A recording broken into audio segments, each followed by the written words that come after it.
There was once a young traveler who crossed many terrains. He climbed mountains, walked through forests,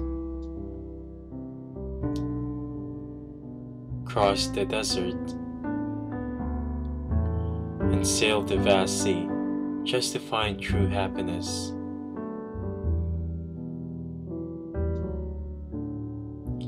At nighttime, he stops at a nearby town to get a rest. And in the morning, he restocks his supplies and continues on with his journey.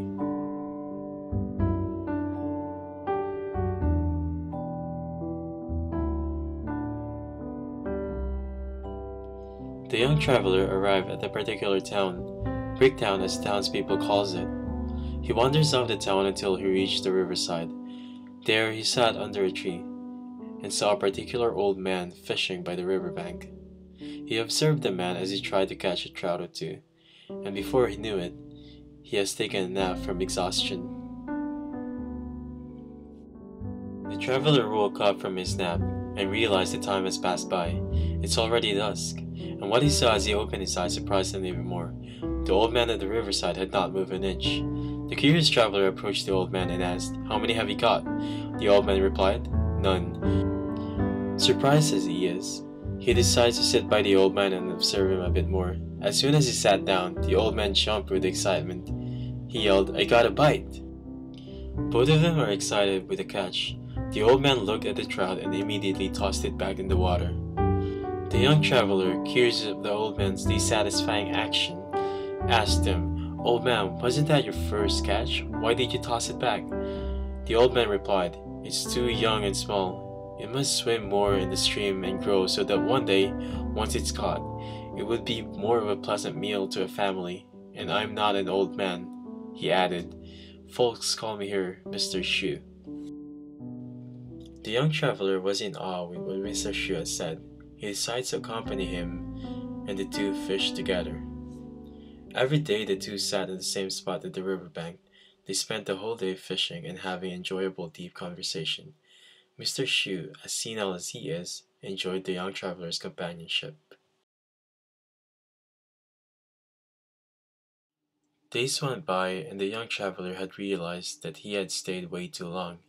He then met with Mr. Shu at the riverbank one last time. He approached him and asked, "Why do you like this spot so much? You always stay at the same spot every day since I met you here." Mr. Shu replied, "I am at peace right here. I could try to look for another place, but this is where I choose to see happiness and it feels right." The young traveler is once again in awe by Mr. Shu's words. It inspired him to find his own happiness. He hoisted his rucksack and carried on with his journey.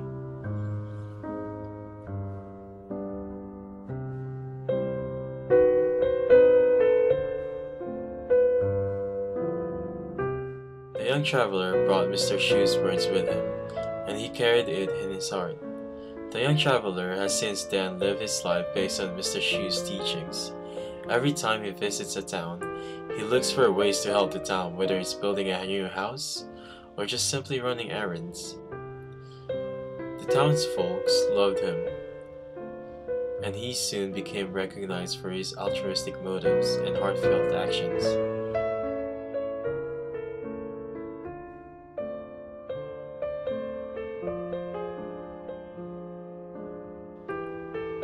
The young traveler and Mr. Shu often wrote to each other, and the young traveler never missed a chance to follow Mr. Shu's advice.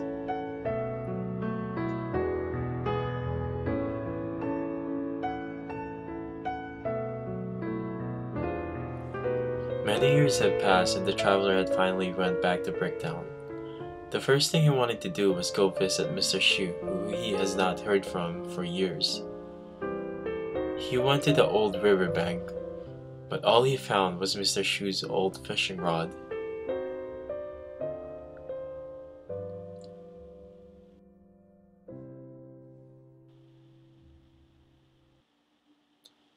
He went back and asked an old man roaming the town, "Hello there, I'm looking for someone." The old man seemed to have recognized the young traveler. "Well, if it isn't you, how long has it been, lad?" "Have you seen Mr. Shu?" "Well, he's not here anymore. He passed away the day you left." The young traveler, shocked with what he heard, testified and refused to believe the old man. He went to Mr. Shu's empty house, only to find a mailbox full of his own letters, stacked according to when he sent them. Sad and confused at what happened, he went to Mr. Shu's favorite spot by the riverbank and cried. The old man came and told him something that shocked him even more. "I was there at his deathbed. He said his last words to me, but I know those words were not for me. He said I enjoyed our conversations. Young lad, he had his illness for a very long time. Everybody tried to tell him to go see a doctor, but he refused. He didn't want to miss a chance for a little fish that has traveled the long streams to come by. He held it in, and sat on that very same spot waiting for that fish that he can catch and throw back at the river to serve a better purpose. Young lad, it was you that he was waiting for. His last words were for you. He somehow knew that you'll be back. Even after his death, he continued to guide you. You are here because of him, lad. He lives in you, my boy."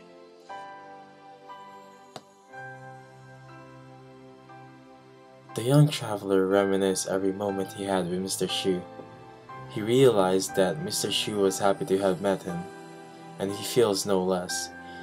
He grabbed Mr. Shu's fishing rod and threw the bait onto the river. It was the only tribute he could offer for his life's teacher.